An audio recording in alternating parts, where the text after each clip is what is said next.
I want to talk about painting baseboard next to carpet and ways to avoid getting paint on the carpet and essentially gluing it to the baseboard. This is a new install, and I've gone around and already puttied the holes, and you can see the putty marks. And so now in the carpet areas, I'm using 1.5 inch regular Scotch masking tape, and I am shielding the perimeter where the carpet meets the baseboard.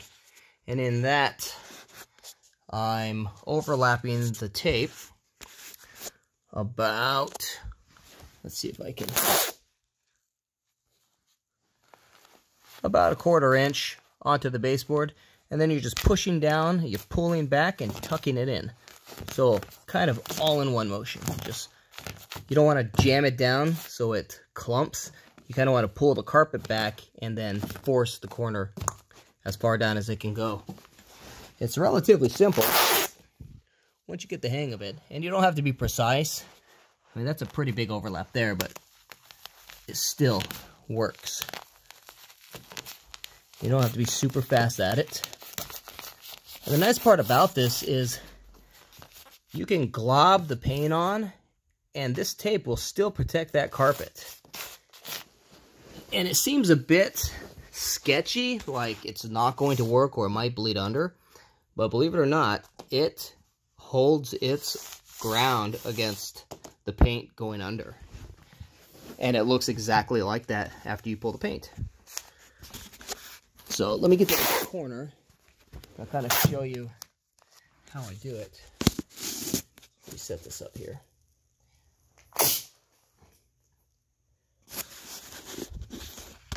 So you can use a putty knife if you have one, or I just point with my finger and just tear it. Or use multiple pieces, which is probably the easiest way.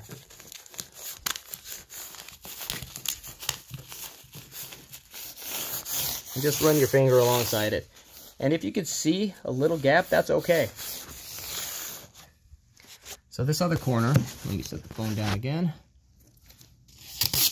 I'm going to tear a point that matches up.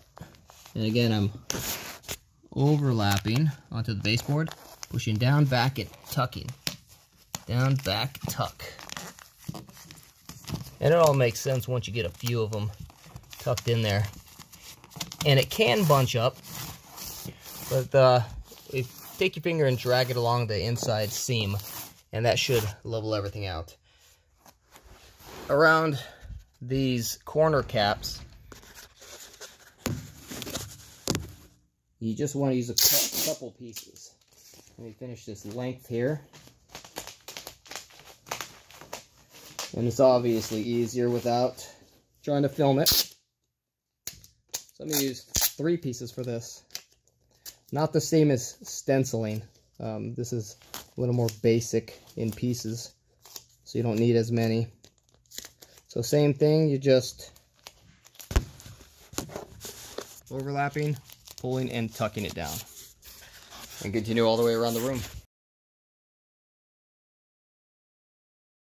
I'll talk a little bit about brush use and applying the paint. Try to keep this as simple as possible.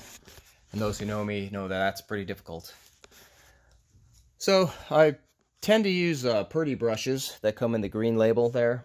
They have red hair. They're softer bristles, which tends to make them more pliable, which means less pressure. You could just place it against the wall and see the bristles flexing. It leaves less lines in your paint when you're finished. So let's talk about how to get the brush from the paint to the wall and get the best results without leaving streaks or dull marks all over the place. So in this particular application, I'm kind of painting at a low spot, so my grip is going to be different than normal. Usually it's like this with my 3 fingers bracing. It'll be like this with my first finger bracing sometimes, and sometimes not, because I'm kind of angled low, and I don't want to have to get in an awkward spot to be able to move the brush around. A lot of the times when people dip, they dip the whole brush like that and wipe it off and then start to paint. Well, when you do that, you can see the streaks. That's already not enough paint to spread around. So then if you keep spreading it, it's just going to dry, and you're going to keep spreading dry paint into semi-wet paint, and it just starts to get streaky. So if you look at the dripping versus what I've learned over the years, and that's spinning it in a circle, you can see how little is dripping now. So when you do that, you kind of get the excess off, and then I wipe the tip, and then I slowly flip it over back and forth. And in doing this, obviously the physics won't allow the paint to run off the bristles. It's just physics. So when I apply the paint, what I want to do is start at the tip, and I want to lay it down flat. And then I lay it down flat.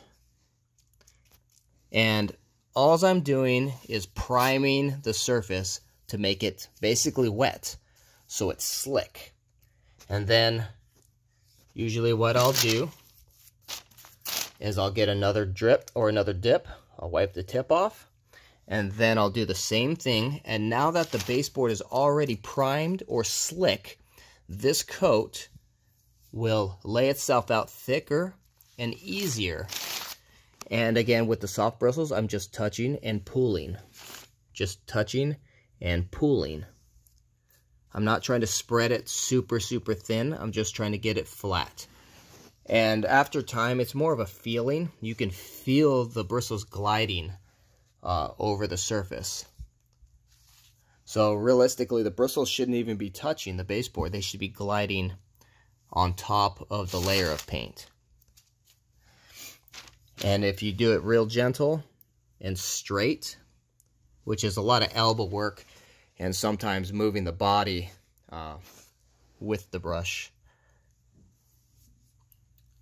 it will leave a lot less brush lines. And then you're left with a nice even coat, and those brush lines will flatten out a little bit as it dries. So again, one more time, I'm going to dip the brush, move it in a circle, wipe the tip off, flip it over, and then just keep flipping it. And then I want to just wet everything. So jab, jab, jab, doesn't really matter. You start at the tip and flatten it out, get all that paint off the brush. And now that it's all wet, that's your prime coat. Now you take your brush again, and now you do it one more time.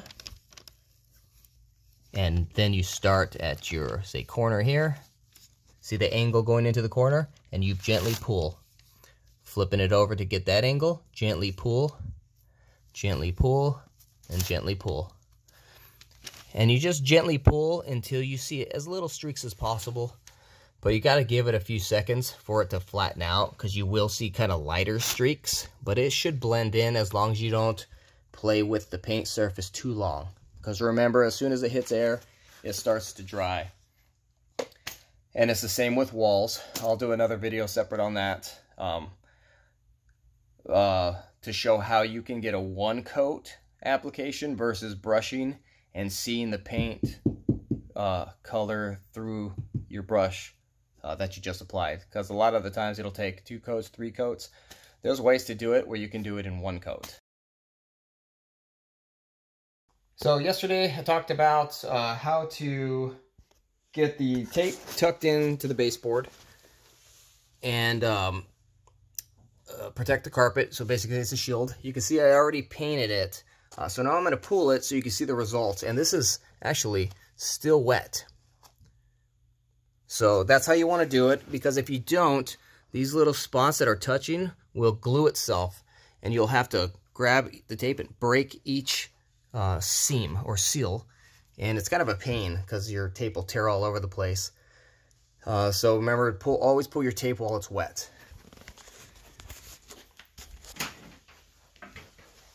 So when you tape, you start here and you're going this way, or I did.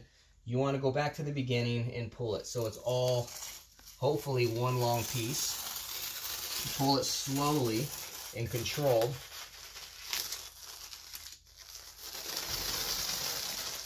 Making sure you keep your length tight and short. And you can see how I'm twisting the tape this way. It's turning away from the baseboard.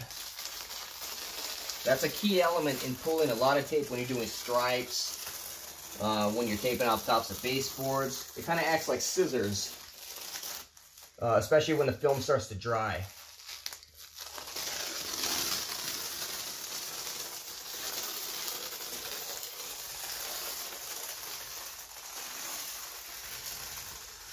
And when I was putting the paint down on this baseboard, I wasn't trying to keep the paint thin.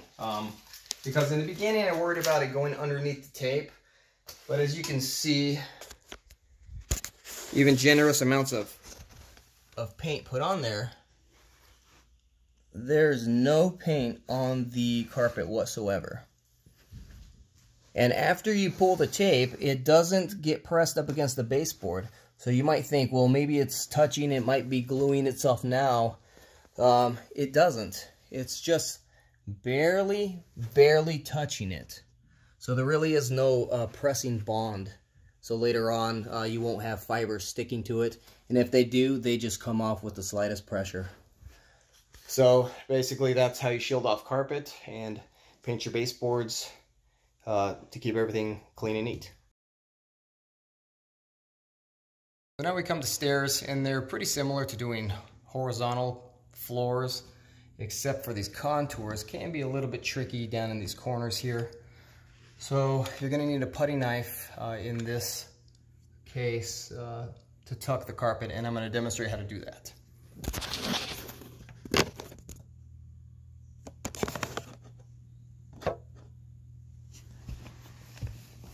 Alright, and same as with all carpet, you do want a slight overlap.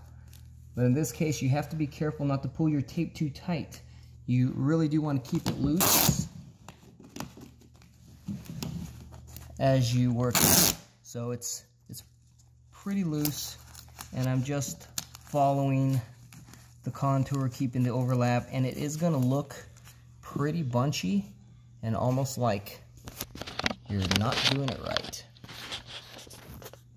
But with the putty knife, it does tuck itself pretty neat behind the carpet. So let me just stop there, overlap that. So you do want to work it a little bit with your fingers along the whole tape line first. Pull back the carpet, remember, and tuck. Pull back and tuck. And then with your putty knife, you really just smash it down behind the carpet. Push it with your fingers. Let me show you this up close so you can see.